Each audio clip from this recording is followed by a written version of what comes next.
Hello friends, welcome to my channel.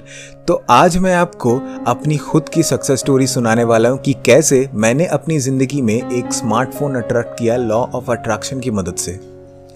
और इस story ने मुझे काफ़ी कुछ सिखाया लॉ ऑफ अट्रैक्शन के बारे में कि कैसे कोई भी चीज़ को मैनिफेस्ट करते हैं, कैसे कोई भी चीज़ हमारे पास आती है, कौन सी टेक्निक यूज़ करने से वो चीज़ और भी ज़्यादा फास्ट तरीके से हम मैनिफेस्ट कर सकते हैं, ये सभी चीज़ें।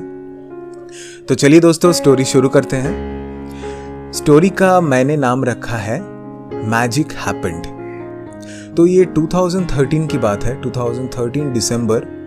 तो मेरे पास एक सेकंड हैंड कीपैड फ़ोन था जिसमें कैमरा था, और उस टाइम पे टच स्क्रीन फ़ोन वगैरह बहुत ज़्यादा चल रहे थे मार्केट में। मेरे दोस्तों के पास भी थे, मेरे कई कज़न्स के पास भी थे जो यूज़ करते थे। तो मैं उन लोगों को देखता था और सोचता था कि काश मेरे पास भी एक स्मार्टफोन हो। तो उस टाइम पे क्या होता था कि हम लोग रिचार्ज करते थे 10 रुपये, 20 रुपये, 50 रुपये दुकान में जाके। तो मेरे मोहल्ले में एक दुकान था जिससे मेरी काफ़ी अच्छी जान पहचान थी, तो मैं जाता था उधर, रिचार्ज करता था।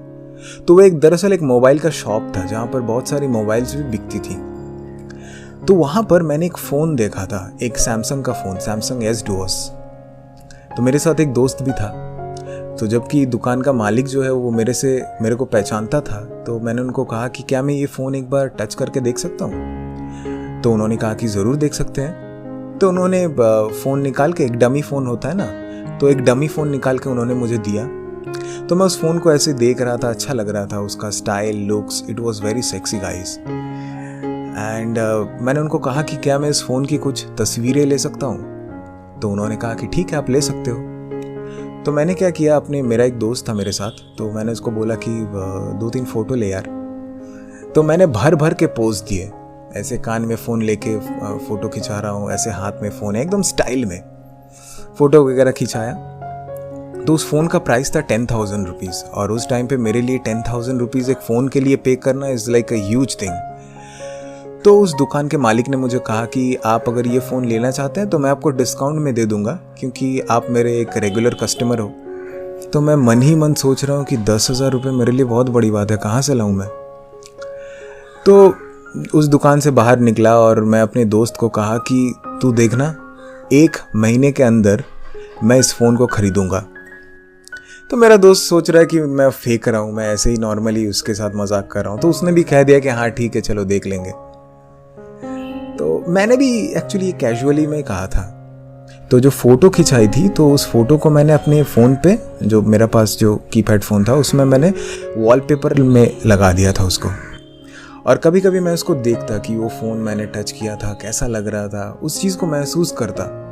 हालांकि मुझे सीक्रेट के बारे में पता था, सीक्रेट लॉ ऑफ अट्रैक्शन, लेकिन मैंने उन चीज़ों के ऊपर ज़्यादा उस टाइम गौर नहीं किया था कि हाँ एक्चुअल में ये होता है। मुझे पता था ये सब चीज़ें एग्जिस्ट करती हैं, लेकिन ये इंसिडेंट जब हो रहा है तो मुझे उतना फोकस नहीं किया मैंने। तो मैं हर दिन उस चीज़ को देखता था, महसूस करता था कि कैसा हो अगर मेरे पास भी एक ऐसा फ़ोन हो। सोचता था, खुशी मिलती थी। फिर कभी कभी थोड़ा सैड भी हो जाता था कि यार सबके पास है, मेरे पास नहीं है। तो ऐसे ही करके 2-3 हफ्ते चलते रहे, और मैंने फिर वॉलपेपर चेंज कर दिया क्योंकि मुझे अच्छा नहीं लग रहा था। फिर आया न्यू ईयर, और 2014 जनवरी, मुझे डेट भी याद है, 3 जनवरी 2014। तो उस टाइम हम अपने मौसी के घर थे। तो मेरी दीदी ने कहा कि यार मेरे साथ थोड़ा मार्केट चलोगे। मैं बोला कि ठीक है चलिए। तो मैं मार्केट गया। तो दीदी ने क्या किया, एक मोबाइल जो स्टोर होता है जिसमें यहाँ पर मोबाइल बिकता है, तो वहाँ पर ऑटो को खड़ा किया, बोला कि भैया इधर ही रुकना। तो मेरे को वो अंदर लेके गई, और मेरे को उन्होंने कहा कि यार एक अच्छा फ़ोन लेना है, तुम ज़रा देखो तो, मुझे तो उतना पता नहीं है। अब मुझे लगा था कि शायद दीदी नया फ़ोन लेंगी, तो मुझे भी बहुत खुशी हो रही थी कि चलो इस बहाने मैं भी उस फ़ोन को थोड़ा यूज़ कर लूँगा, क्योंकि वो भी मेरे को थोड़ा यूज़ करने देंगी वो फ़ोन।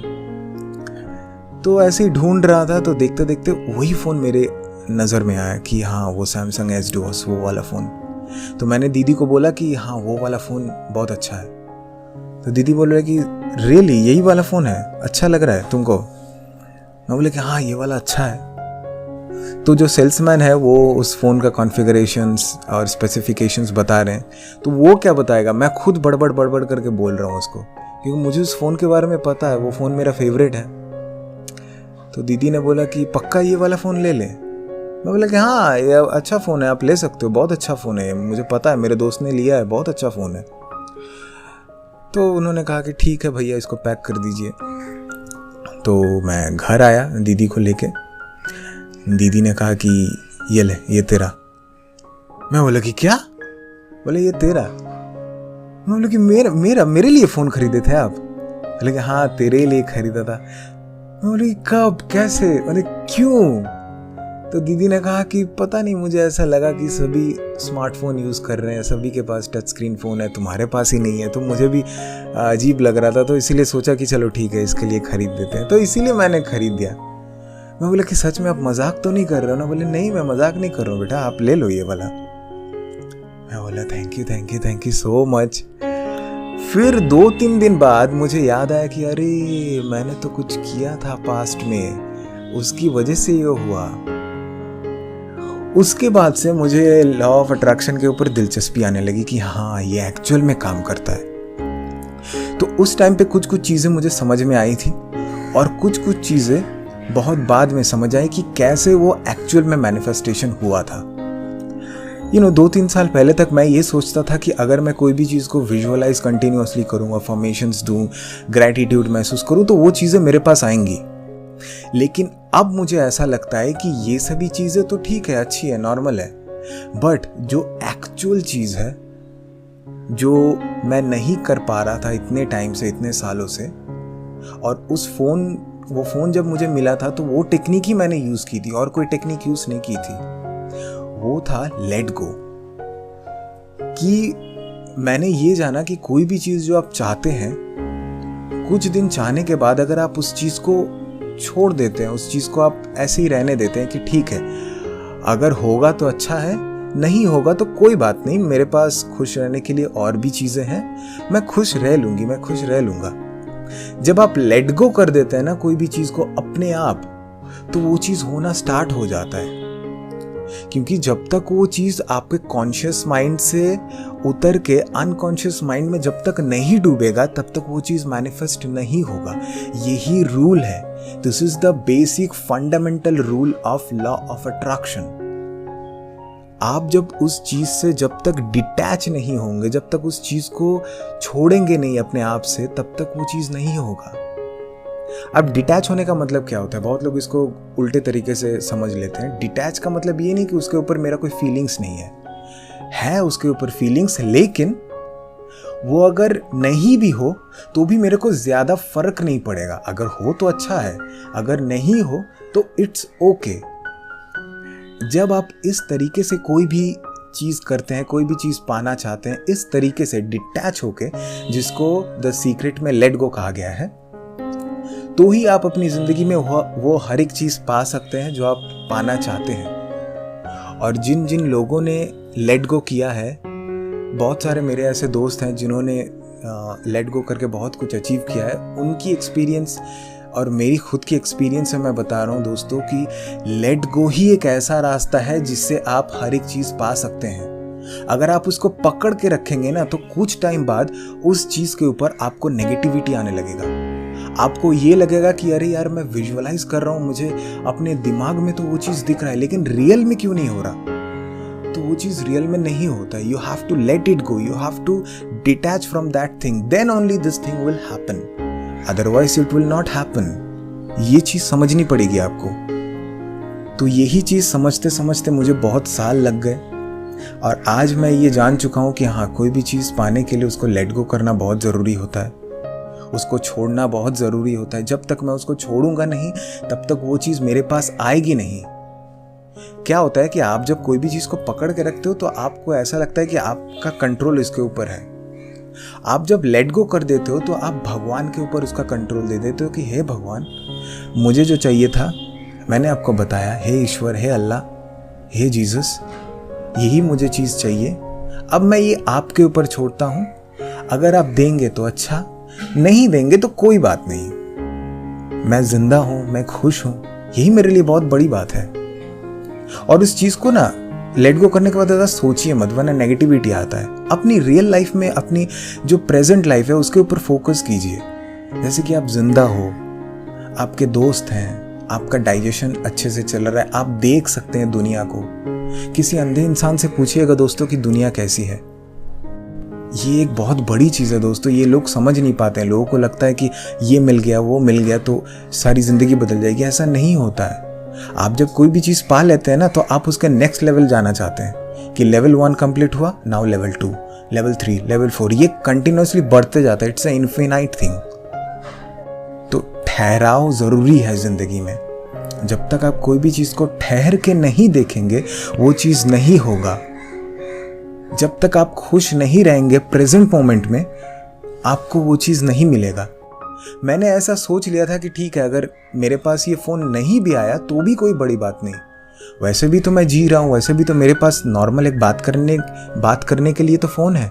ये मेरे लिए बहुत बड़ी बात है। I don't need anything else. But अगर मिल भी जाए तो मुझे खुशी होगी। That's it. इतना रिलैक्स तरीके से जब आप कोई भी चीज़ को लेट गो करते हैं दोस्तों, वो चीज़ होता ही है।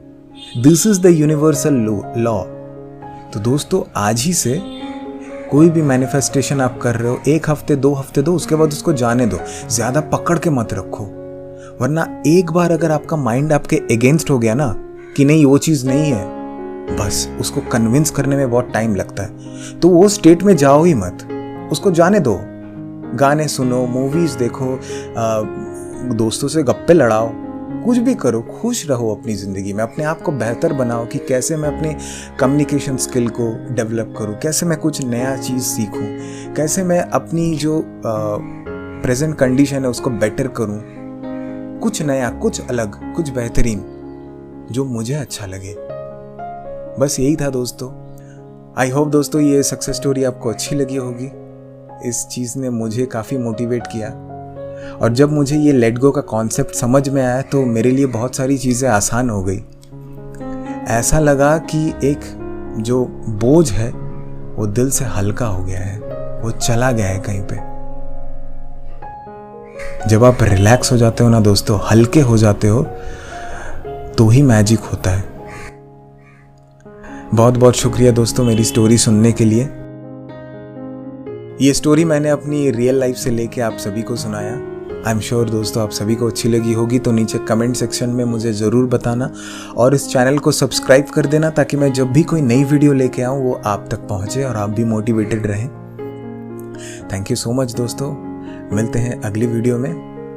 तब तक के लिए bye bye, love you all, take care, अपना ख्याल रखना, और भगवान के ऊपर छोड़ दो कुछ कुछ चीज़। सब चीज़ आप नहीं कर सकते, राइट?